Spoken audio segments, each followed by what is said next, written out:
I wanted to discuss Anthony Joshua versus Kevin Johnson in more detail. The first thing to say is credit here when credit is due. Credit to Anthony Joshua, credit to the people who told me that I was wrong, and credit to the people who picked Anthony Joshua to win in the fashion that he did. I wasn't betting against Anthony Joshua because I don't like Anthony Joshua. I wasn't betting on him because I've decided I've got something against him. I was betting on him because I genuinely thought Kevin Kingpin Johnson would have enough to cause him a few problems, and I horrifically misjudged that. So congratulations to everyone who was on the right side of the play this time round. Now, I've had a few questions, a few requests that have followed this fight. How do you rate Anthony Joshua? Where does he sit in your rankings after this fight? How would he do against the top level of opposition facing on from this? So rather than talk about one specific topic, I'm going to talk about all of those generally in this video. So I think we can all agree that Kevin Kingpin Johnson was by far the best opponent that Anthony Joshua has faced. He went the distance with Klitschko. He went the distance with Fury. He went the distance with Chisora. He beat Alex Leopai. You know, he is a solid performer at a certain level. And I would say, in the context of today's heavyweight opposition, Kevin Kingpin Johnson is still, or previously to this fight, was still a top 50 operator. You know, the guy has certain limitations. He doesn't genuinely come to win fights. He's more of a talker than a fighter. He isn't an offensive class act. But I think he's good in certain senses, and certainly good in a top 50 sense defensively. You know, the fact that AJ destroyed him like he did, that doesn't mean Kevin Johnson is necessarily a terrible fighter. It could just mean that Anthony Joshua is pretty good. And I must admit, having had huge reservations that I've published about him on this channel, I may have started rethinking that following on from this fight, because it's not just the fact that he beat Kevin Johnson. You know, I expected him to beat Kevin Johnson. It's the manner with which he beat Kevin Johnson, you know, and comparing how he took care of Kevin Johnson to how Tyson Fury took care of Kevin Johnson, you know, or how Vitaly Klitschko took care of Kevin Johnson, for example. Now, I'm a massive Tyson Fury fan, but I must say the performance that Anthony Joshua put in was, you know, visually a lot more breathtaking than how Tyson Fury took care of business. Arguably, you could say Joshua did a better job, or arguably you could say Fury did a better job, because he completely outclassed Johnson over 12 rather than just knocking him spark out. But, you know, when you're boxing, when you're in a fight, you're not paid for overtime, so fair play to Anthony Joshua. And I think Kevin Johnson, in my mind, is one of the top 50 heavyweights. You know, he's not top 40, but he's definitely top 50, that sort of range for me.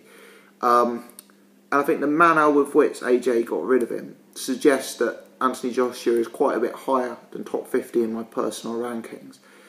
Based on achievements in the ring, it's hard to rate him much higher than top 30, but certainly based on potential and the manner with which he's took care of business, you can rate him a bit higher, possibly even as high as top 25, maybe top 20 if you're being charitable. Arguably, the performance is that he's put in, and now the opponents that he's beaten take him above the likes of Hughie Fury and Joseph Parker. There's certainly a debate there, but right now I think Kevin Johnson is a better operator than Rudenko. I think Kevin Johnson is a better offer than, you know, Jason Petaway, Sherman Williams, Brian Minto. Yeah, and comparing them to the guys that Joseph Parker and Hughie Fury have fought, I actually think that this is a single, the most convincing piece of form. To go one step further, I actually think that this is possibly a stronger piece of form than anything David Price has ever shown in a ring. I mean, who is the best person David Price has beaten? Yeah, is it the likes of Sam Sexton, John McDermott, or is it the likes of Andre Parla? You know, you could make a debate that maybe Sam Sexton could beat Kevin Johnson, but it's borderline. Yeah, for me, this piece of form with Anthony Joshua does place him at least in the same realm as David Price, and possibly close, but slightly above the likes of Parker and Hughie Fury. But it's not just about ranking based on form, it's about ranking based on potential.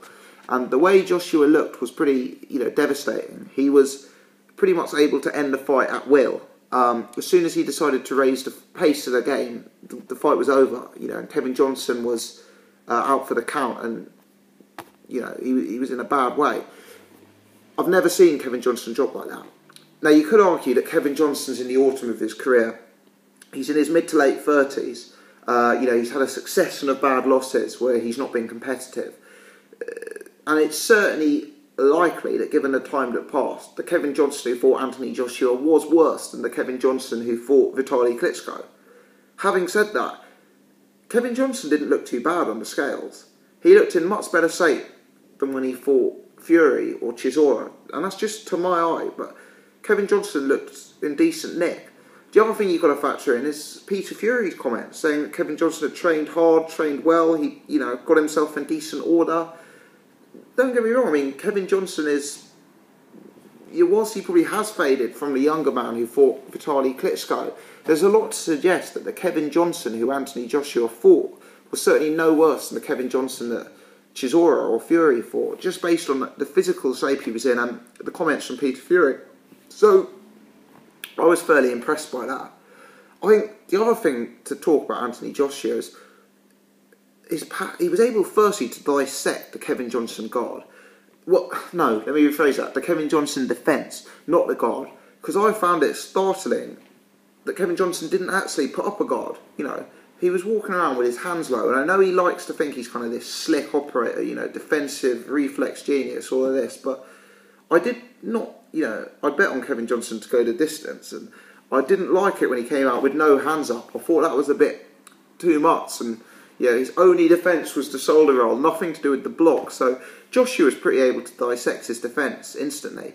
But I think one of the things that impressed me the most about Anthony Joshua in this performance, if you look at the Fury fight or the Chisora fight against Johnson, you kind of get the impression that while Johnson is on the losing end of the fight, he's always happy with where he is in the ring. He's always happy with the range. He's kind of positioned himself. I know with Chisora sometimes they were 6 inches apart. With Fury, he was kind of, just far enough out. With Joshua, I felt Joshua got him against the ropes and trapped him. I felt that Joshua chose where he stood, not just Kevin Johnson. I felt Joshua controlled the pace of the fight, and when he started to unload, I just don't think Kevin Johnson had any answer to that. For me it was a really impressive performance and a real test of power. Knocking out Rafael Zambano Love or knocking out Michael Sprott is not a proof of elite level power. It really isn't. But to my eyes, knocking out Kevin Johnson, even this version of Kevin Johnson, is proof that someone has real power. So that's what I like to see. So in my rankings now, based on achievement, I would say Anthony Joshua is top 30 based on his CV. Based on ability and based on upside, there can be a case that he's quite a bit higher than that. Quite a bit higher than that.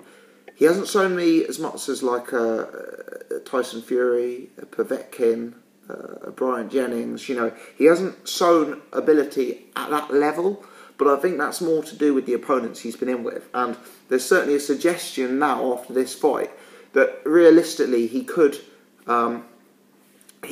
perform close to that level, in the next 12, 24 months due to the performance here.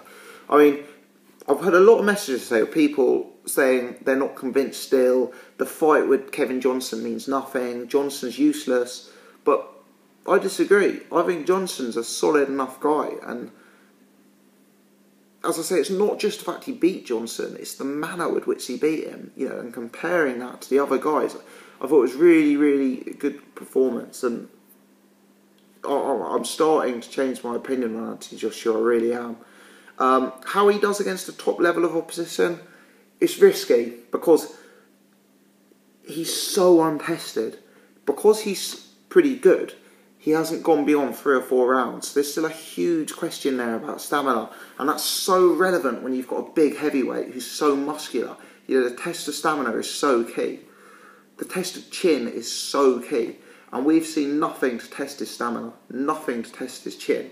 So how he does against those two, the top heavyweights, right now I'm picking the likes of Povetkin, I'm picking the likes of Fury over him. And the reason I'm doing that is because, we know Povetkin can take a shot. We know Povetkin is still going to be there hitting hard rounds 9, 10, 11. We've seen him come late and knock out Carlos Takam. We've seen him take a beating from Klitschko, Vladimir, and still be there. So right now, the proof just isn't there to suggest that Anthony Joshua can hang with this level of opposition. But you'd have to make him a live underdog against him. The difficulty is he needs to be tested. He needs to be tested in rounds. He needs to be tested with someone who's going to hit him back. And I thought Kevin Johnson was that kind of guy. So the question is, who should he fight next? Who's out there for him to fight? What tests are there that are going to help to build him? Because it's very, very dangerous for him to fight for a world title if he's only gone 2 or 3 rounds. Deontay Wilder did that and showed that it was possible to win. But, there's still...